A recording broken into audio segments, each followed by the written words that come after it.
So welcome to Owning Up to the Urban. This is the Master of Urban Design Lecture Series 2023. We are developing this series in collaboration between the urban design degrees in both institutions, University of Virginia and University of Michigan. And today we are truly excited to have Marcus and Roland with us. We are Maria Arquero de Alarcón, and my colleague. Mona Al-Kafri from the University of Virginia. This semester, we are specifically interested in featuring novel organizational infrastructures in which the design disciplines strategize on experimental approaches to address urban complexity and uncertainty. Often embedded in the context of academic institutions, nonprofit organizations, or larger professional firms, the lab, the center, and the cluster offer productive configurations where research and design methodologies can be experimented with, can be challenged and innovated. The lecture series is examining the formation of these organizational units, their actors and operational logics, and the work emerging from them. Our guests are discussing with us their projects at temporal and spatial scales, access to funding and resources, the strategies for engaging diverse publics, and the experiences to advance co-production. As a part of their presentations, guest speakers will reflect on a series of aspects that we communicated. What is the agency? What are the methodologies, the actors, the actions, funding, and what are the potentials for replication? And with this, I'm handing it over to our student moderators to introduce our speakers today.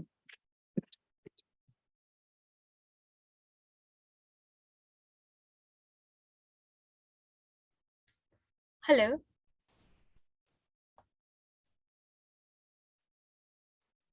So between 2013 and 2018, the Institute of Urban Design and Landscape Architecture of Wien partnered with Housing and Urban Development Division of the Inter-American Development Bank to create a scientific foundation for innovative methods that foster participatory urban planning and design. An experimental design approach was applied, combining people-centered planning, participatory planning tools, urban strategies, and urban design.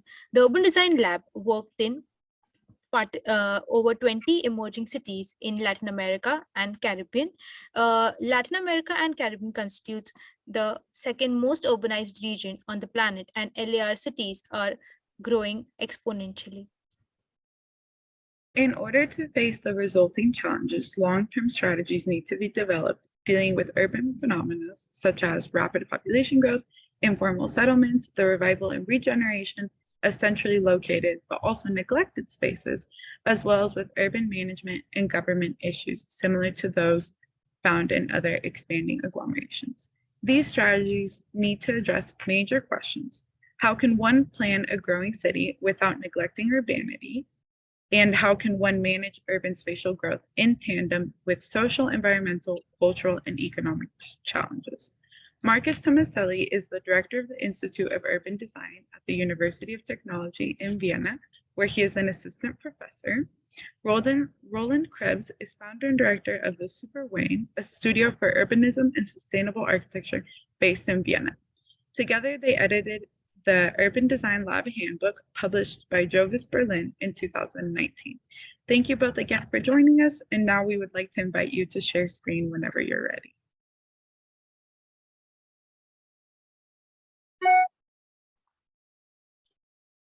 Thank you very much for that introduction, and Roland will share his screen.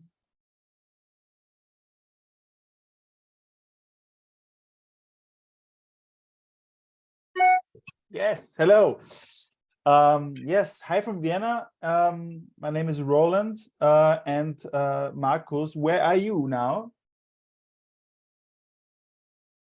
At the moment, I'm in Belo Horizonte at a conference of Latin American universities. Excellent. So we are all making new friends.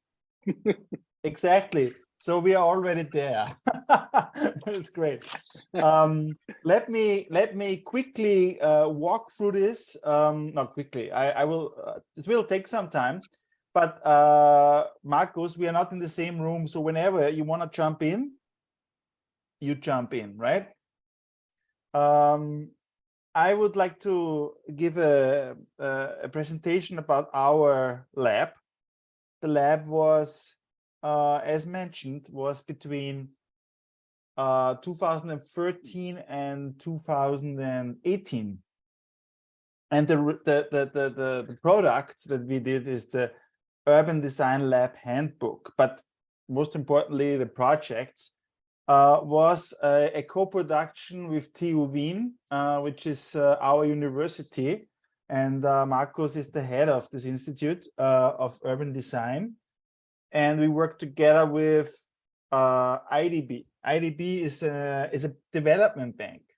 You know, this is they have the money, they sit in Washington, DC, and this is a public bank that is financing public projects, not so many private projects, but public investment, and they are focused on urban development in a part.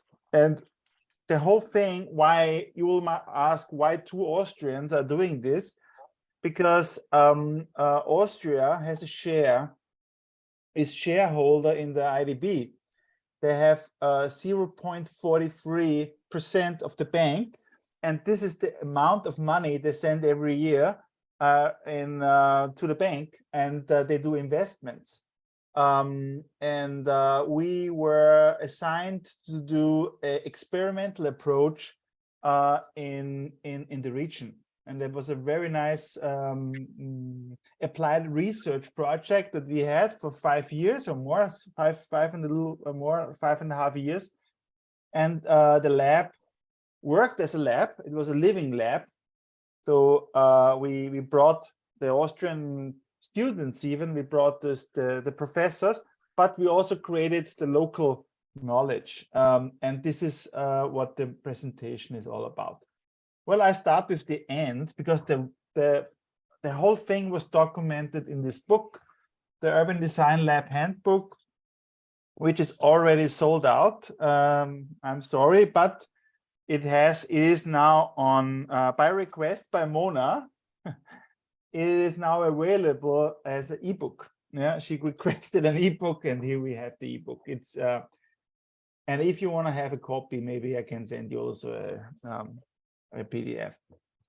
So this is some images from the book. I mean, the book walks us through the whole thing.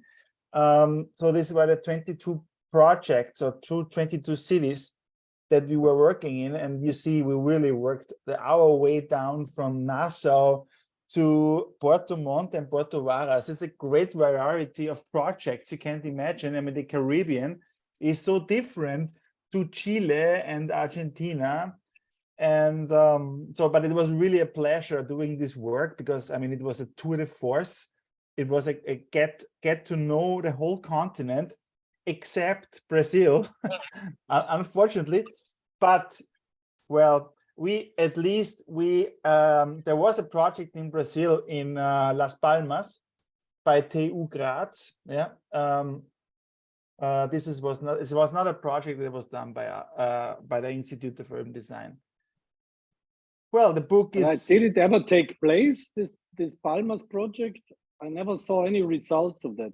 I saw the result. It's quite good. Yeah. And Jaime Lerner, he did the master plan for the urban design, and the TU Graz guys and the girls, they did the landscape planning of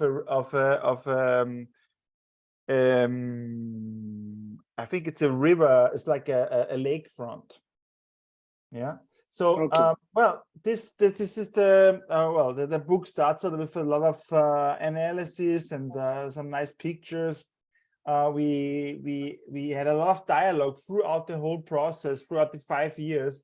We got to know not all, but a lot of very interesting people like Jorge Perez Jaramillo, who was the Medellin planning director. This is the chronogramma. This is our path to the development of our lab. You see that we started with Managua, but this was not even funded by the IDB. This was a project that we started our own. with Andreas Hofer. And then we started in Montego Bay. Then there was the idea to create a lab to bringing students into this development work, local students, but also students from Austria in this case. And so we worked in Quetzaltenango in Guatemala, then we went to Colombia, then we did two projects in Jalapa, in Campeche, in Mexico. Then we went down to Chile, then was Nassau, then was Argentina, then was Chile again, then was Argentina again, then was Suriname. Suriname, maybe if you, you might know where this is. This is Paramaribo. It's in the Caribbean, also Caribbean shore next to Venezuela. And then is Santo Domingo in Dominican Republic. And I think this Santo Domingo was our best project. Marcus, we've been there together. I think it was at least the biggest scale, wasn't it? It covered really a huge area. Yeah, it was 2,300 hectares, which is big. We did a great job, I think, because this was one of the projects that was actually finding its way through implementation. So it was a quite successful project. So, but let's go a step back.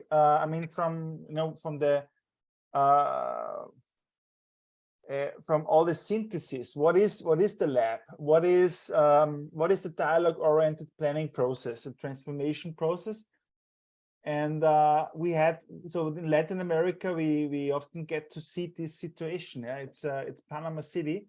You have these skyscrapers in the back, and you have the historic city centers in the front, and they are not connected.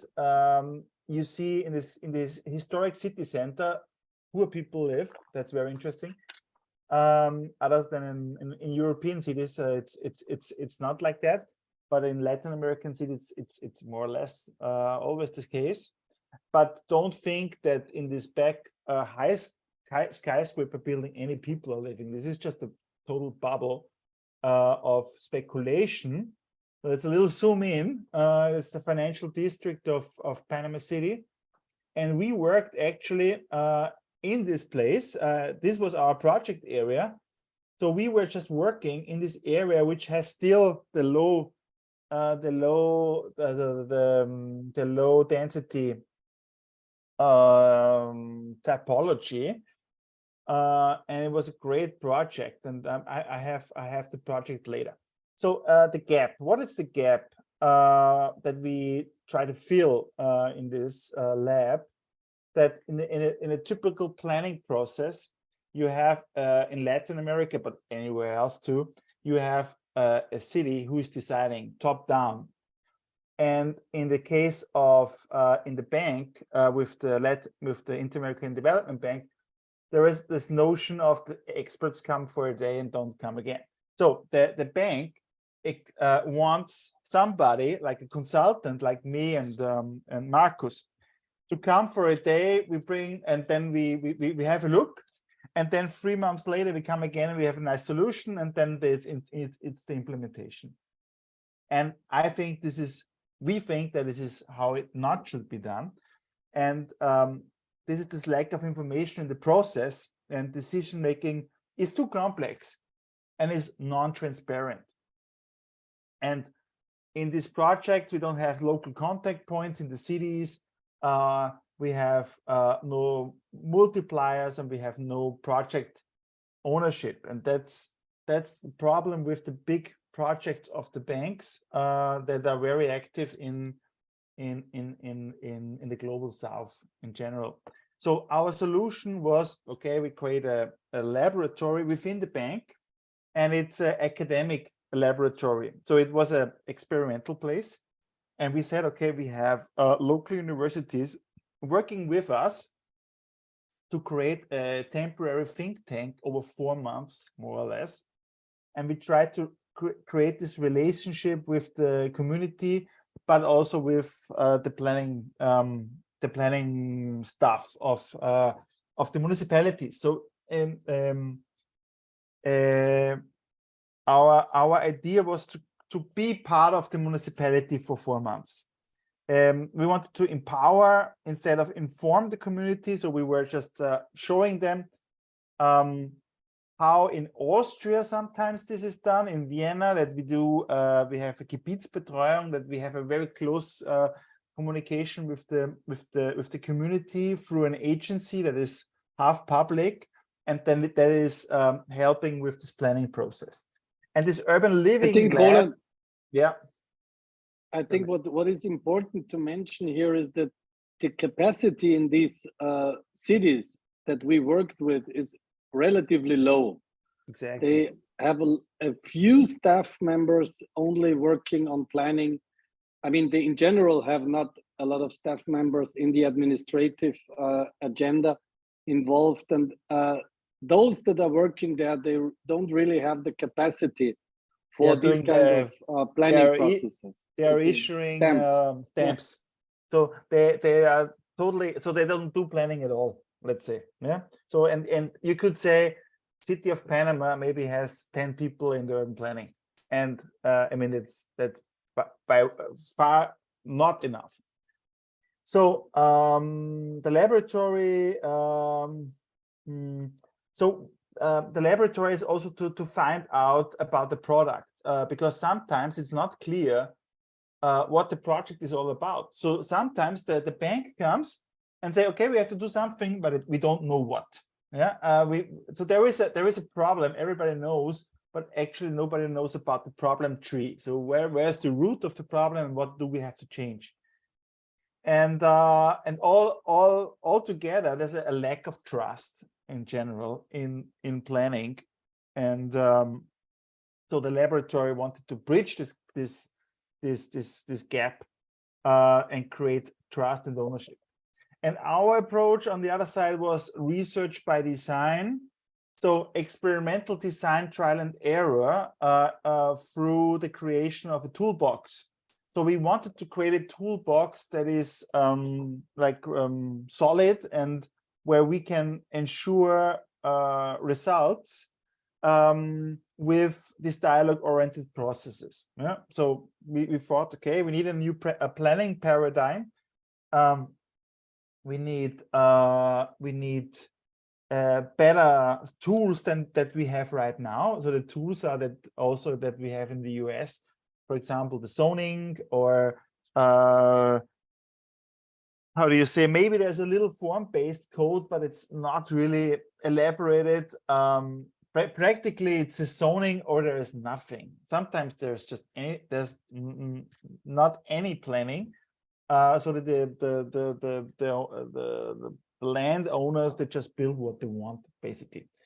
So there's a big discourse on urban planning in general in Latin America, and especially in the medium-sized cities. So medium-sized cities, so we don't talk about Rio, we don't talk about Buenos Aires, we don't talk about Bogota. Everything is fine there. The problem is the medium-sized cities like Monteria in Colombia, or what else? Campeche in Mexico, or Paramaribo. So these are the cities that have a size between, let's say, 100 and 1 million inhabitants, sometimes 1.5 million inhabitants. And they have a very weak planning, and in the statistics, according to the statistics, as you heard before, 80% live already in cities. And 70% of the population live in the mid-sized cities. Yeah. So, and the mid-sized cities in Latin America are the cities that grow. They grow a lot. A city like Sao Paulo or Buenos Aires is not growing. They are like stable, but the growth is happening somewhere else. So if we want to tackle urban planning as a means of doing something, then we have to tackle it in mid-sized cities. So that was also the target where we got active. So our result is the toolbox, and the book. The book is wraps it up. How we do it? We do it through empowerment of local academic partners and local multipliers, and to create the knowledge transfer. So we train them and they do the work with us. It's never, it's always a very balanced view. So it's never, okay, the Austrians come or the IDB comes. It's more or less, no, we are creating this lab together and we're doing this together. So that was very nice. So the how, what's here? I can see it now because it's something is over there. Okay. Yeah. What are the pros of this process? Yeah, it's inclusive, neutral, test ideas. We have a variety of options to choose from. There's a multidisciplinary focus, and it's actually very cheap working with academic sector. I mean, cheap for the client or for the bank. The negative side is sometimes ideas are not realistic if not guided well, and the quality of work is not satisfactory if the product is not defined. So if we let the students or not only students, I would say young professionals, if we let them work and there is no guidance, it will probably fail, more or less. And the requirement is that we need this precise preparation, we need the local academic partner, we need the tutoring, and we need the leadership of the bank also. So that it's 5 years back, you have to imagine now, yeah. And so this is where we worked. So this is the whole panorama. I showed it before, and it was, well, it's 22. It's a little bit old presentation. So we started this first trial with 6 projects or 7 projects, and then the next. So this was done with I think $100,000 US as a budget. And then the Austrian government said, "Oh, that's very nice, so nice interaction and so nice results. We give you more.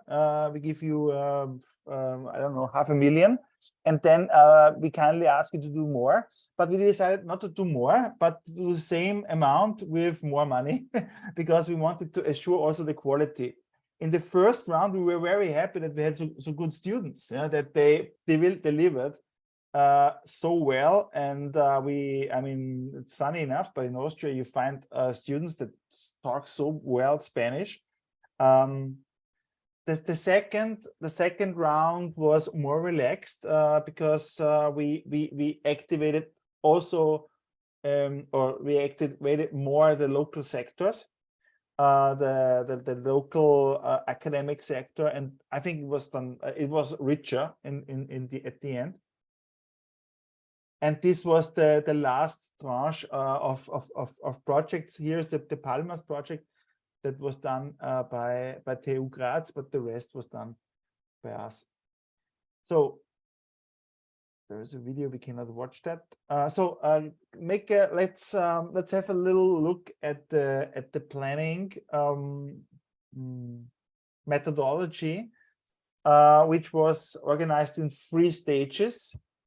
So the stages were the research phase, where we identify the planning area, we map the stakeholders to collection of baseline information, collective preparation of the collective exploration of the planning area. We had stakeholder interviews, did the case study research. Then we opened up to the planning phase with the stakeholder dialogue. So we said, okay, we need workshops. We need not only one workshop. We need a series of workshops. We need workshops with a lot of different types of people that have been identified before for the local support group. We need institutional workshops, community workshops, and creative academic workshops. So let's call it hackathons or little small competitions where we ask the students to work on solutions themselves, and they got awarded with competition and with prize money, or we invited them to be part of the team. And then was the design phase, where we elaborated a little bit more the projects into strategies and real design solutions. So in the project structure of all of these projects looks more or less the same. So we had these tools that we developed. So this is this toolbox. Then we had the dimensions and the emerging topics, which was like the analysis of the situation that we had, and we always wanted to have a integrated solution. So it should have been a multi-sectoral solution. So not only a spatial solution, but also looking into social environmental context, local economy, ecosystem, infrastructure, and so on and so forth. We had each project had to define objectives and the project vision, and we always wanted to have integrated projects and never a single monofunctional project. So it was always the requirement to think at least of 5 projects, that how we structure this operation, and at the end to have a management plan. So this in the book, then we have all these tools. I don't go into detail, but the tools are very rich and very nice.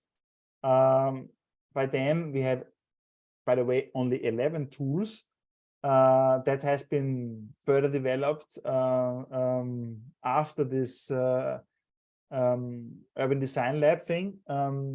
Now we have much more, obviously, because we are working with this every day, but I come to that in the end. Yeah, and well, in this 5-year process, we did 22 projects, and if you ask me, okay, what has been implemented, then we had some good rate of implementation. Even this was an academic exercise. So in Panama, when we did our work, they immediately started implementing one of our projects, which was the Caledonia Urban Regeneration or Renovation Project. Then in Santiago de Caballeros, our colleague Tamara Ecker, she did a pedestrian zone in the historic city center of this Caribbean city, and if you go there, it's there. It's implemented. In Managua, Nicaragua, we did the revitalization plan of the historic city center with housing proposals and full urban strategy. It's fully implemented. There are a lot of new parks in the city center. In Monteria, Colombia, the municipal market revitalization project was, I think, was successful, but was not implemented as we thought. But from the idea, it is implemented, and even we proposed to add on a street conversion next to the market, and even that is now implemented or undergoing, let's say. Then in Quetzaltenango, in Guatemala, or Shela, as they say, the Centro Intercultural is it has a library, and the library is there. And just a year ago or so, I just found out that in Montego Bay in Jamaica, we did a transformation project of a beach that was a dump up beach. You can imagine what that is. That is like a trash, a beach full of trash, and they implemented our design, which was quite good. Although they never tell us. that's also we don't find out about these solutions. So sometimes I go into the Google Earth and then say, okay, well, let's go back to Jamaica, and let's see what happens there. And then all of a sudden, ooh, there is something implemented. That's always very nice to see. Let me give you some pictures of the projects, how they look like. For example, in Panama, this was this area of this Caledonia. Caledonia was one of these first city extension projects in the 1900s. So imagine there is this historic city center, and the cities, all of the cities started to grow with the industrialization of the Latin American cities, with this planned extensions. And this was one of the planned extensions that started as building as an exhibition. They had this world exhibition in Panama City. Well, not this typical Paris world exhibition expo thing, but it was kind of a more intimate Latin American world exhibition, and that was this area. And we had 3 projects, and the first project, this is the one that is implemented right now. In the second, you see all these rows, reddish buildings. These are the interventions that we planned. And then we had also this is a former train area, and we did also a master plan how to develop the waterfront of this site. And this is just a zoom in of this typical block structure, and we tried to define some rules how we to create some benchmarks of in this case 3.5 square meters green per habitant.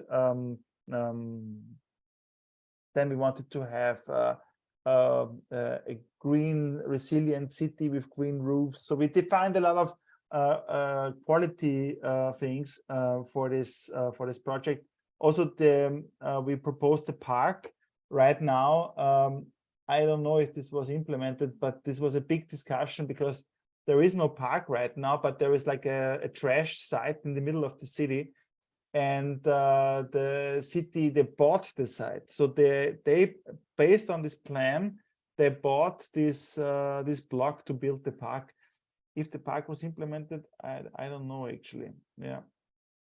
So yeah, we did this basic design. It's very simple, as you see. It looks like I mean it's 10 years old now. It was done 2013. So it's not the same as it is now. Students, you are much better, maybe. I hope so. In San Jose in Costa Rica, there was a very cool project, a historic city center, and we worked on a very cool assignment because the city, not the city, the government, they want to build or they wanted to build a government city. So they want to build a neighborhood only for governmental buildings. And there was a site next to the train station, and there was an old there's an old market, or it's not a market, it's an old buildings from the 1900s also. And there's a park next to it, and so that was the building site. And the government had totally different ideas for this site. The site is very big, it's 15 hectares. And we made this master plan together with the community and with the city representatives.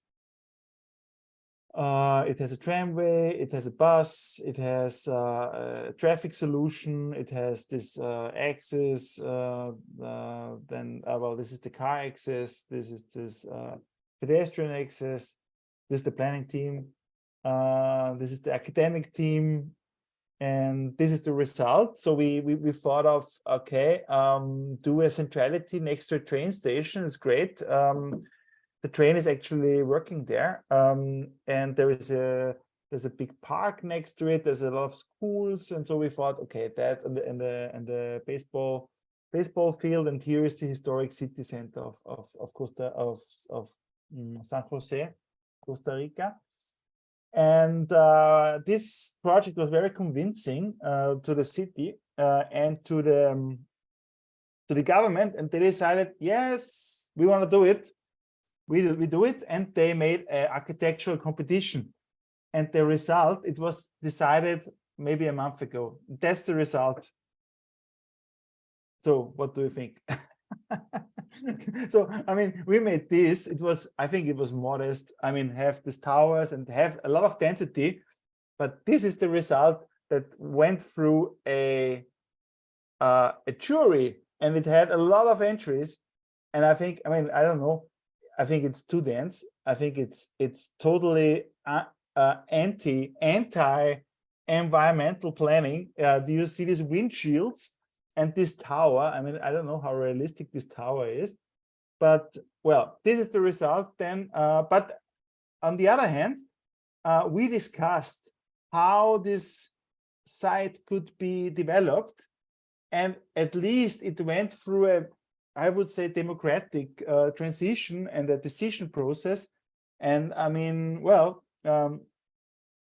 it's not so bad, and it's still the same idea of a centrality. And I think that our project at least triggered that the idea of a planned environment is being implemented, because in Latin America these things don't happen. I mean, you cannot find a 20-hectare urban development site in Latin America. I mean, if you find one, maybe this is in Sao Paulo or in Puerto Maderos in Buenos Aires, but this is, I mean, you can count them on one hand. Yeah. Okay, next, Nassau was my favorite project because it's the most beautiful city in the world, area.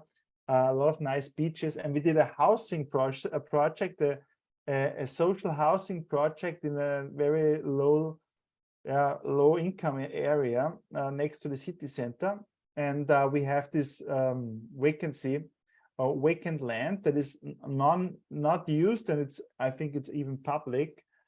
And we tried to come up with a solution to break up this vacant area that has a fence around it and hardly any trees. And so we have these typical buildings, which is this wooden standalone house with a porch, and to create this permeability, and then work with the same housing typology that is like replicated, and to create this community gardens or community yards. Because as the Bahamians say, it takes a village to raise a child, and that was like the idea of this.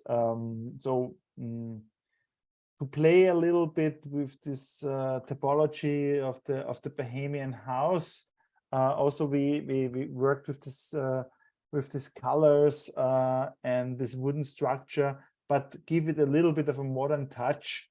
Have it like detached, which is totally normal, but develop it as a multi-family house. Yeah? So you have one house, but one house is maybe for 2 or 3 families.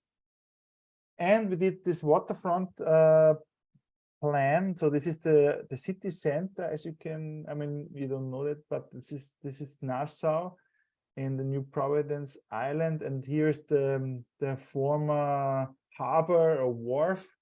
And it's, as you see, it's totally neglected, and it's just not developed. Here you have the city center, and we made this master plan for this for the whole thing. But it's not. We made the plan for a continuous broad walk. So we developed the whole waterfront, connecting the harbor, where the cruise ships land, and we didn't think too much about the buildings. More, we've developed it more from the public space side, and we hope that this will also be a how do you say, a competition at the end, and to save the idea of this continuous broad walk. Yeah, and we made this indicators how much you can build on each side and what is the gross floor area and the FAR. So all this urban design stuff. And we made this study about the cruise terminal is about this height, and the British colonial Hilton, this is the highest building in the city right now, has this side. And we made this, we wanted to come up with this balanced idea of how should the heights be developed. And our proposal was to keep it as low as possible, to have the Hilton still as the highest point. And also these additional buildings, well, there can be a high building, that's fine, but to not to over densify it and to over commercialize. And then this public space was developed with topics. This was, I think, this was the art or the artistic area. This was a market area. And there were 3 more. And as you see that the urban design is quite undefined yet. It's not really developed. But I mean, the idea important was to get this idea how to develop this riverfront, or not riverfront, this is the seafront, with a balanced development where the public sector is leading this process and it's not led by the private sector with the developers. In Ecuador, this was very fun. Marcus and I, Marcus, maybe you can talk about this nice thing that we built there. You remember? This is your project, Roland. Roland designed this cube to do the presentations in public space and the discussions. And during the UN Habitat, we started to implement the lab in the UN Habitat meeting and in the conference. And this was really amazing because we didn't only have the neighborhood involved and the academia and as all the things, all the people that Roland already talked about, but also the people that attended UN Habitat. So it became a very international and a very open discussion platform. We showed movies and we had beautiful evenings together with a lot of people around this cube, which could be closed and then used as a projector and also be open to become a kind of kiosk, like in a marketplace. This was a great idea, and I think it was a successful object that has been implemented also in other discussion plenariums later on. Mm. You used it a couple of times, didn't you, Roland? Yes, we moved it around Latin America in a it was very small because the material was very light, but we needed always a local carpenter to build this structure, and the locals, they liked it so much they asked us if we can leave it, with the community, and they would like to use it in the future. So it was beautiful. This was a very good. This was a mixture of using placemaking as a tool for urban regeneration projects, and actually going there into the community and just build something is so powerful. I think that's beyond anything that you can imagine. So it triggers a lot of expectations, but also good ideas by the people. Everybody will come, hey, what are they doing here? And they say, yeah, we're doing a laboratory and we are working for 3-4 days, and please come. And we have this, we had this wall with the project ideas, and the students from the local university, they came every day, and they co-created with us and with the neighbors. But it was a very positive thing. In Paramaribo, I mentioned this is a Caribbean city. There's also waterfront. And I think this was the only capital that we worked in. San Jose is also San Jose and Panama. Yeah. But this is special because this is a I mean, I don't have a picture right now. That's so bad. I'm sorry, but you have to Google it. Google Paramaribo. That's a wooden Dutch architecture from, I don't know, early 1900s. That's, oh no, 20th century. But it's so beautiful.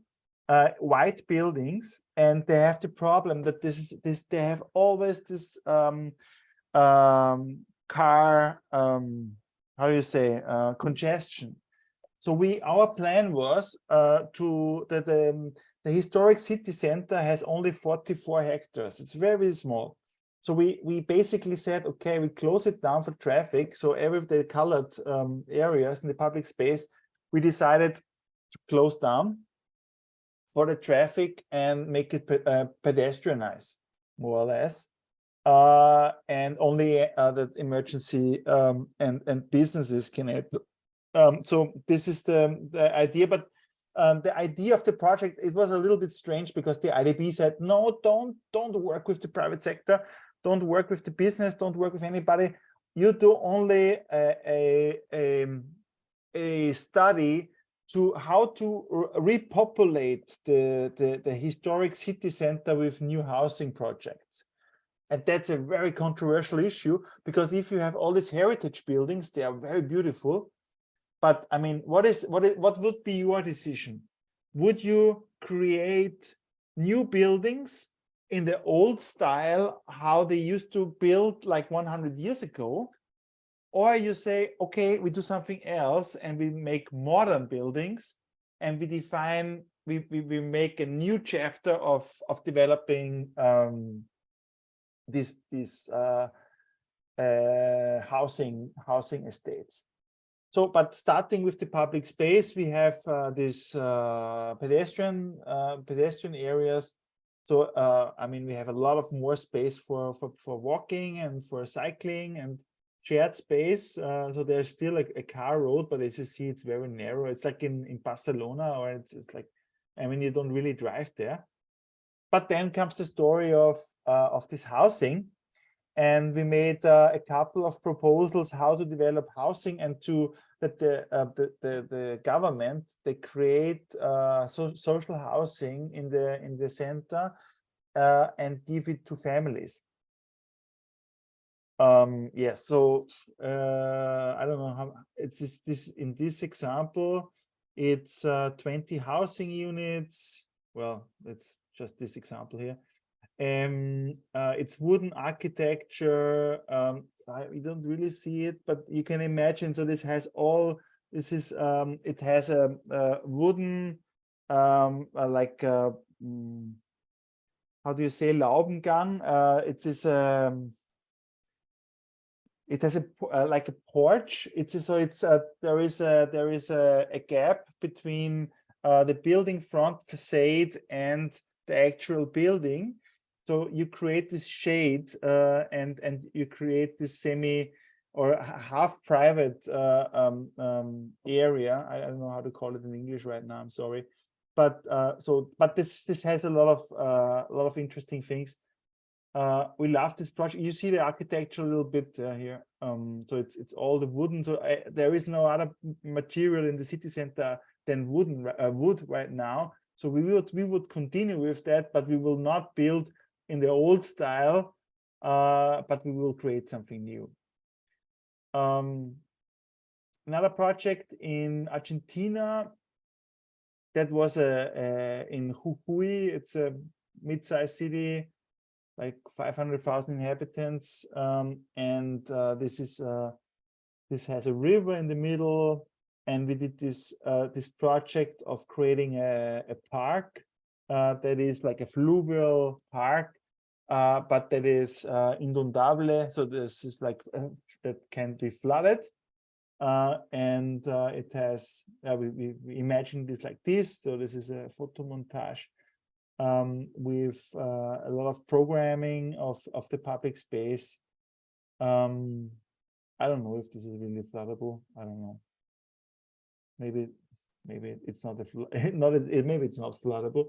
But this was this idea of this park, And then the last project, this was really the last project of our whole assignment with Marcus, was the Santo Domingo Este Dominican Republic project.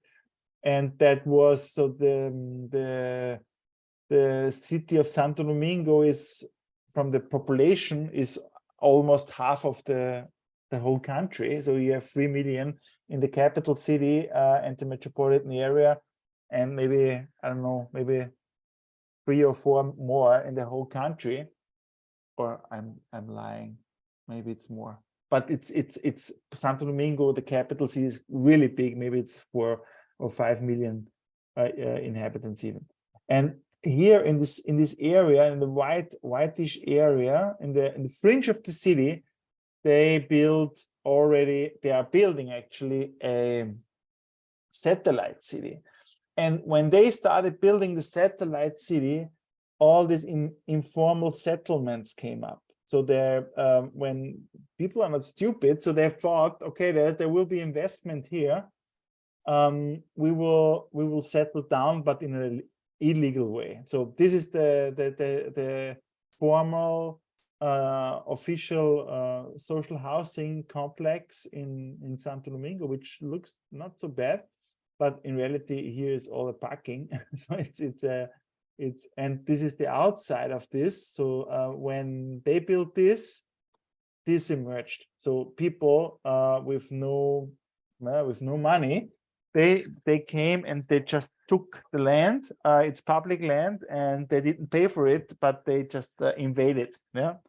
So our idea was or our assignment was to make an integration plan of this informal settlement into this new settlement. And this was also a dialogue-oriented process, was quite big. And out of this situation, as it is more or less right now, still it is, we thought, okay, let's think big. Let's make a real master plan and how to integrate this informal city by building this infrastructure, building like an actual real road with water, sewage, with all the infrastructure. Build schools, build educational facilities, build a big park. So just this is how it is right now. This is the informal settlement as it is here. And then you see this change when we have this hook up to this with the formal way of planning. And by doing that, we thought, well, this historic city center, or not historic, this development of this satellite city also need a little bit of an upgrade in the typologies. So we created this plan. It's the plan triangulo. It's the triangle plan of this area, where we follow these economic nodes or connectors, and we create this logic connection between these barrios, these neighborhoods. So this is a very big development. So they are building now. So this is planned for 100,000 inhabitants, and this is a city, a whole city for 500 inhabitants. 500,000. No, yes, 500,000 inhabitants. So it's quite big, but it's a fully controlled development that people of the informal sector is actually integrated into a formal development, and with an industrial area, also with job creation, that people don't have to go very far away. And this was in 2019, and we called it the 5-minute city. I mean, maybe you heard about the 50-minute city that everybody talks about. Well, we talked 4 years ago, we talked about the 5-minute city, because we thought 50 minutes is much too far away. Yeah, we said 5 minutes is much better. So we said, okay, there was this sub project with the extension of this satellite city. Then we have this urban regeneration projects of the slums of these informal cities, and the new metropolitan park that will be an infrastructure of 140 hectares for the whole city. Yeah. And this is, I mean, part of the plan. It's a beautiful book, Marcus. It's so beautiful. It's the project report that we did there. And so this is one of these informal streets, and we thought, okay, we could do this and that, and playground, and you know, and have this upgraded. And the guy who is doing, who was a student and worked on this, he's still doing my collages and all my renders because he's so good. Yeah, A long time relationship. exactly. Yeah, we love each other. And this is this is also some placemaking action that was also done there, and based on our things, that they made a little park. We were not in the design team for that, but I mean, this was done. Yeah. So that was until 2018 or so, 17, 18. Roland, Yes. have a look at the watch. It is already 50 minutes that your presentation lasts, so I don't know how long we have time. No, I'm finished. I'm finished. Ah, okay, okay. So that's it. I just wanted to say how, I mean, this is 5 years old now. This was quite interesting work. It was very experimental, and it was like, okay, but what do we do? What are we doing with that now? So, and the Urban Design Lab, it kind of continues, but in a different way. So I mean, I was working for the institute, well, only as a lecturer. I'm not part of the academic stuff. So when we finished this work, I started my own company. It's called Super Wien, but we actually go on with the same work style. Yeah, we work in Sarajevo, we work in Maputo, we work in Santo Domingo again, we work in Dhaka, we work in Santa Cruz de la Sierra, and it's all the same. It's still the same methodology. But it's totally, I mean, it's very standardized. It has the same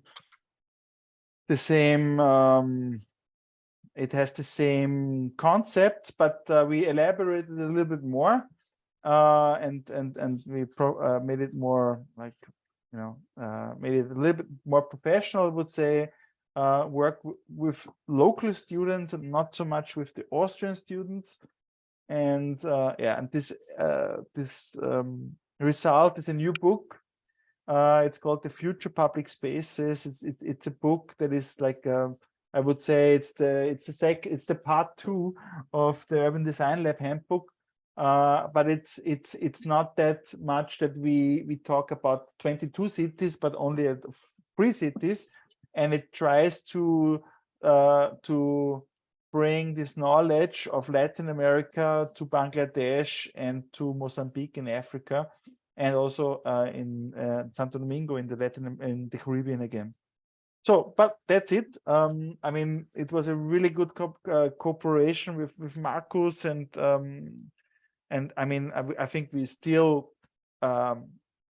want to collaborate, and we do sometimes. Absolutely, we just have to find the money for it.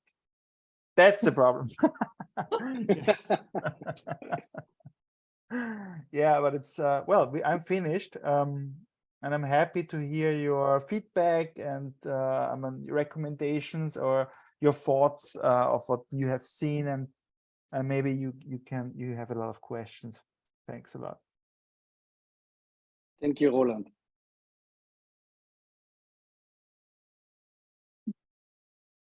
Thank you all. It was really an amazing presentation. It's really wonderful work. I'm sure students have a lot of questions. Some of them had to jump off already because classes are starting at 1 o'clock. But the moderators, please jump in and maybe edit your question, because some of the content that you originally wanted to ask was answered through the presentation.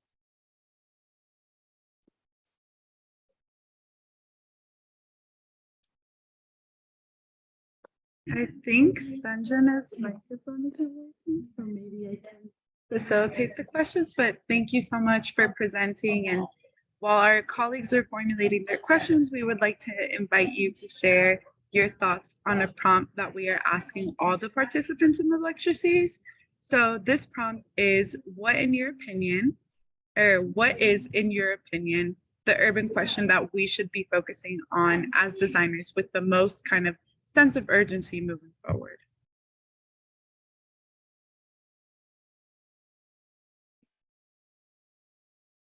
The emerging topics that you should work on right now? I think like a question that we should be asking ourselves as urban designer with like a sense of urgency is what we. Relevance and for whom you plan and who wants. I mean, you have to be very clear for whom you are planning, and the loudest they are in this territory might not be the most important ones. So I would ask, okay, where are the vulnerable groups? Where are I don't know, children, women,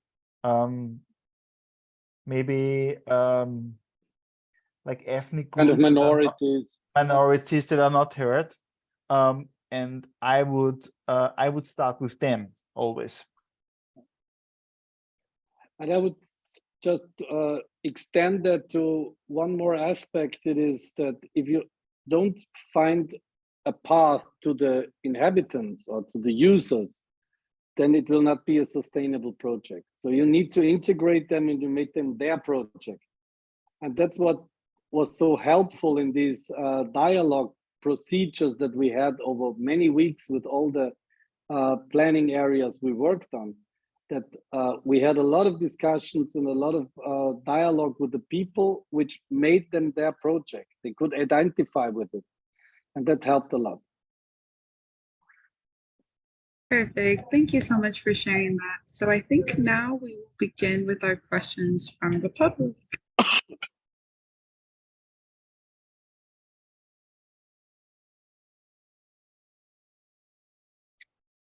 If nobody of the students they need some time, I'm jumping in with a question because I find it very impressive when you showed on the one hand side your very thorough design methodology with the tools and the different phases until you end up with a project that is basically represented on papers and models, which is the design project, right? But then, Roland, you were also referring to all the projects that were spearheaded from these projects or that had been realized. So I find this extremely impressive that there is such an off-spin of realization, because we very often design for cities and planning departments and stakeholders or developers, but nothing happens afterwards. And there is this saying that if there is a need, there is a capacity for invention. So I'm also curious to learn why there was such a success implementing these projects. So it means there wasn't a real need, probably, I'm assuming. And then B, in the middle phase, when you were talking about all the workshops, I mean, these are academic studios, right? But there are the collaborations on site with all the stakeholders and residents and communities. Did this all happen during the one semester of a project, or were these projects that run over 1 year? And with whom did you collaborate on site? Because finding these heroes who can be really strong and important voices, specifically from the perspective of the communities, etc., it's not so easy to find them. So and you are still at the, you are in Austria. So I'm wondering how you were able to initiate and build these local stakeholder networks. Well, I was not in Austria. I was in Washington by then. And I was traveling all the time to this project, and I stayed for weeks there. And Marcus, we didn't mention that, but we had Austrian students. We gave them an internship to work there for 2 months. Okay. So they were preparing the design studio maybe 2 months or 1 month in advance. So we sent two ladies, Ida and Marina. They went 1 month to Nassau and they prepared the whole thing for us because to find the stakeholders, to create this community involvement. Okay, that now starts to make much more sense. Yeah, and Because Mona, we also full-time tried job to nearly. find some. Yeah, we had the wish to evaluate more carefully the results, and we asked the Ministry of Finance in Austria to give us some money to evaluate the investment they made. It were their 600,000 euros to find out if what we did made any sense to the community. And as Roland said, we didn't even get the information that something was implemented. It was very often found by accident or by Google research that we saw, oh, there is something going on. But they never financed that evaluation process, which is, I think, a pity, because in many places, by integrating the local academia as well as the inhabitants, we created somehow this kind of pressure to the decision makers to continue with the work. And in a few cases, it might have happened, yes. That's Yes. fantastic. I mean, I was thinking, no, I just thought, you know, running projects like this is actually a full-time job for an office. So that actually makes sense now that you had interns and I mean, 2 months for an intern and 1 being on site. That is a very different investment. Mona, we created an office. Yes, Marcus, this was nothing else than we created an office doing international urban development projects. Yeah. Okay, good. That makes sense. Yeah, thank you. And without that financial background, it wouldn't have been possible, of course. It was a full-time job for Roland, and we all others have been involved in a relevant amount of time as well. So yeah. Okay, thank you. So I have a question. On what scale of projects can this toolkit be applied? And are there any limitations to the scale of projects because of the number of actors involved in the decision making? No, as you saw, I mean, I presented a range of scales. The smallest was a placemaking, a temporary intervention for just a week, and was just a small kubus. And the biggest was this 2,300 hectare urban development site, and it's just the same. It's the same idea of how participatory work planning works, and dialogue-oriented planning is like involving the communities and let the community speak. You as a planner, as architect, you are more listening, more a moderator in the beginning, and then you're starting to design at a very late stage, actually. So you don't come up with immediately with new ideas. You hear and let them talk. You organize cultural events. You organize. We did a lot of movie nights. Marcus, you remember? we organized a cinema, a community cinema with urbanistic movies, and people started to be inspired and say, "Ah, we want this too. We want also, I don't know, a little park, and we build it ourselves, no problem." And so this was, I mean, these success stories,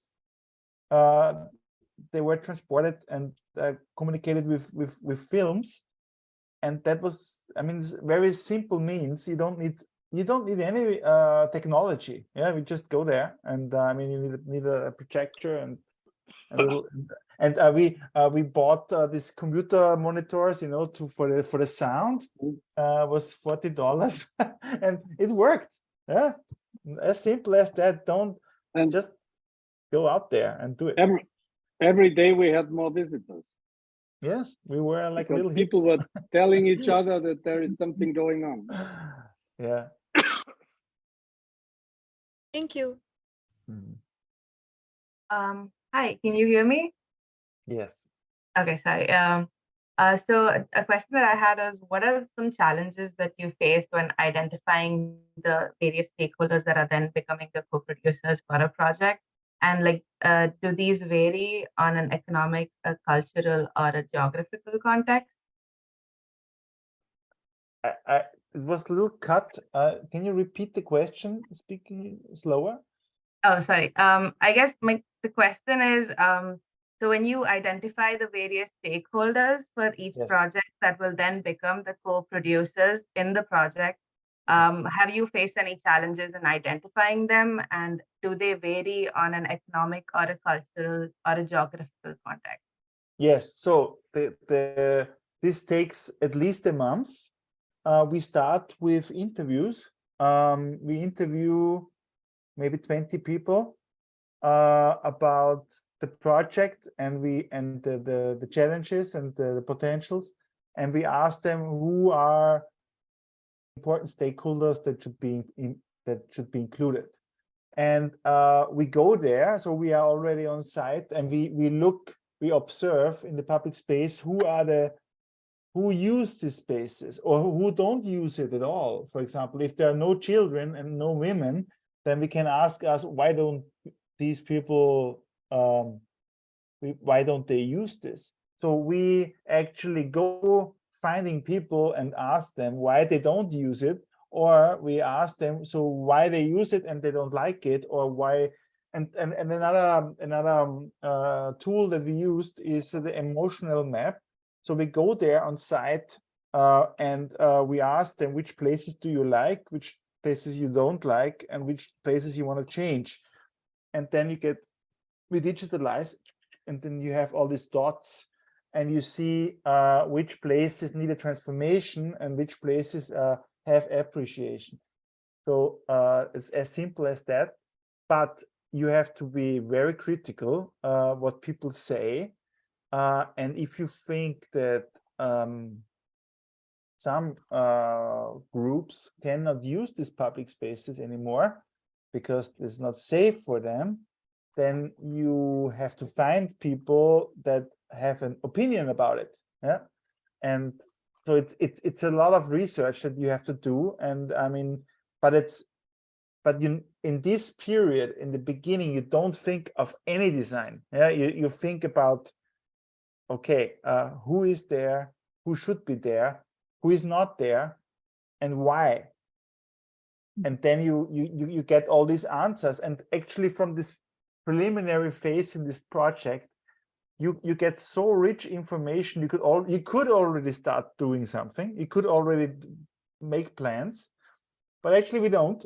We have this stakeholder maps, we call them, and the stakeholder maps, and we make a list of stakeholder groups, the local stakeholder group, we call it, and then we organize the workshops, and we do, for example, workshops based on the knowledge that we have from the first from this identifying and analyzing the stakeholders. So if for example we don't mix women with men, for example in Uzbekistan, we don't, because women will not say anything. They will just be quiet, because when men have the mouth open and they you know. But if you have a group of 4 women and they are leading the households and they don't work, but they have to say something, they will tell you. And I mean, I will not lead it. I cannot lead this. So we have a local person, a woman from Uzbekistan leading this process, and they talk in their language, and they will ask them, hey, why can't we use this? You know, and then they have a conversation between them, and not with me, because I'm a male, Austrian, European. I'm a guy. I don't know. I'm opinionated. I have my, I don't know. I'm not the person to talk to. So this we have to be very sensitive, and that's why we need the locals. I think it's stupid that the Austrian company is doing this. it's more like, okay, we are setting up this think tank, and the think tank is a local think tank. It's not the Austrian think tank.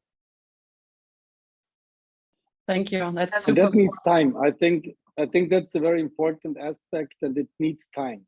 You can't be done within a day or two when you visit the place and you do some proposals. So you need to get involved, you need to get acquainted with the situation, with the people that are marginalized, and to bring them into the discussion. And that's, yeah, a time-consuming thing. You have to create the trust that people tell you things. If you rush into that, you won't find out the real thing. It's a little bit like how anthropologists are working.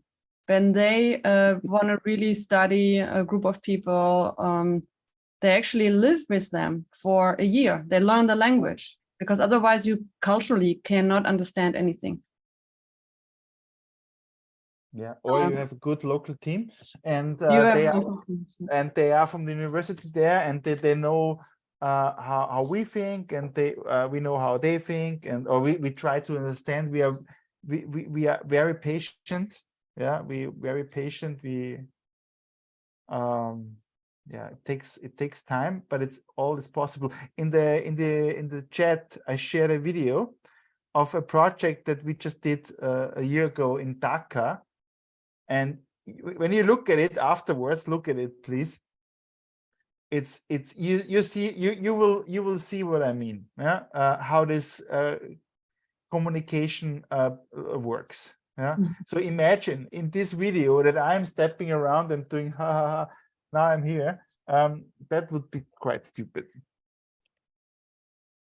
Look at it afterwards. Yeah, it's we have to local sensitive approach, I would say. Thank you. This is really amazing. Are there any further questions? I personally have to leave to my class. It started at 1 o'clock already. Yes. I have a question. So jump in. Yes. I'm gonna say, Mona, you can go. We'll thank Roland and Marcus on your behalf. If anyone else needs to go, we understand. But at the same time, for those of you who can stay longer, I feel like, we are getting really, incredibly juicy responses to your questions. So those of you, and then Roland and Marcus, of course, if you need to go, just let us know. And that is a hard cut. But if you can stay a little bit longer, I'm happy to stay and host the conversation for just a few more minutes. Okay, thank you, Maria. Thank you, Roland and Marcos. Fantastic work. Congratulations.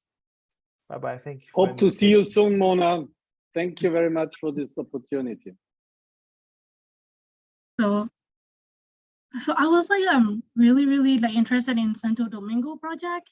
And I'm wondering, when you guys started this project, did you guys work just for the well-being of the informal settlement, or is the goal is to mix between informal settlement and the new building that you show in one of the slides?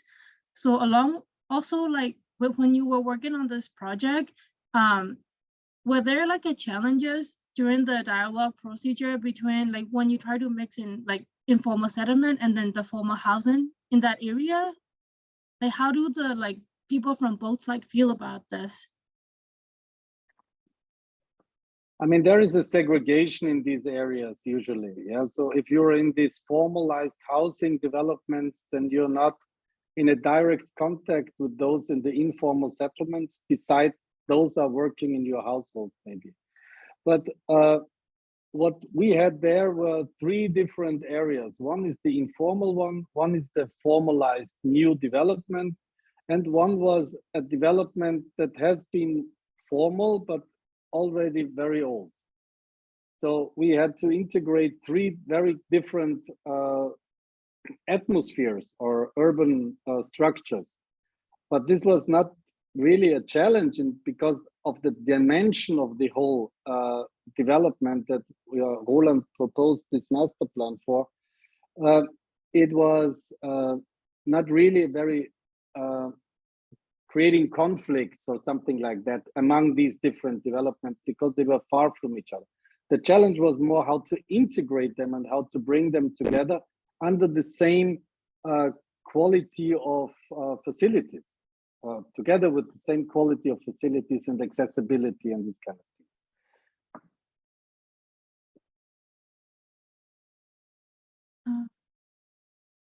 Yeah, and they requested also, they want this. I mean, we would not intervene in an area where people don't want to see interventions.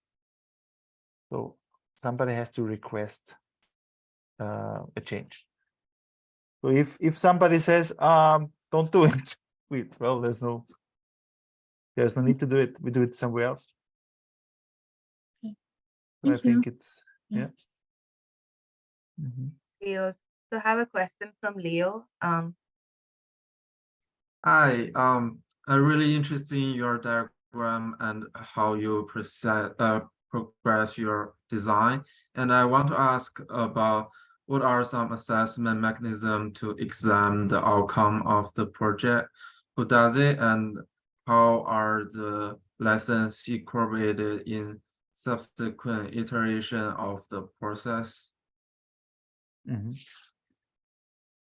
So evaluation after the project, or Yeah. well, that's a little bit the thing. Sometimes we don't know. There is never money for evaluation, never.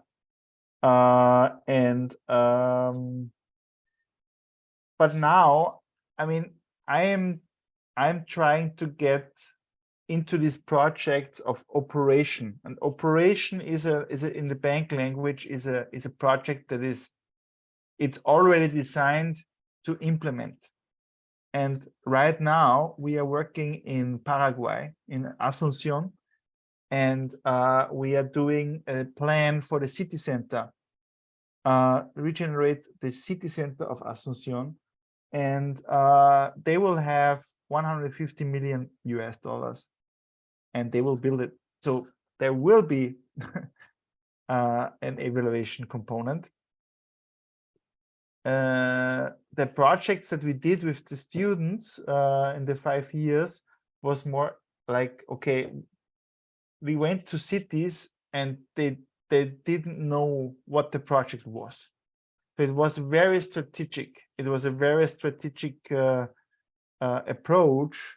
So the idea of what we do was created in our project, because they don't have a urban development plan. So we are developing our own environment, our own strategy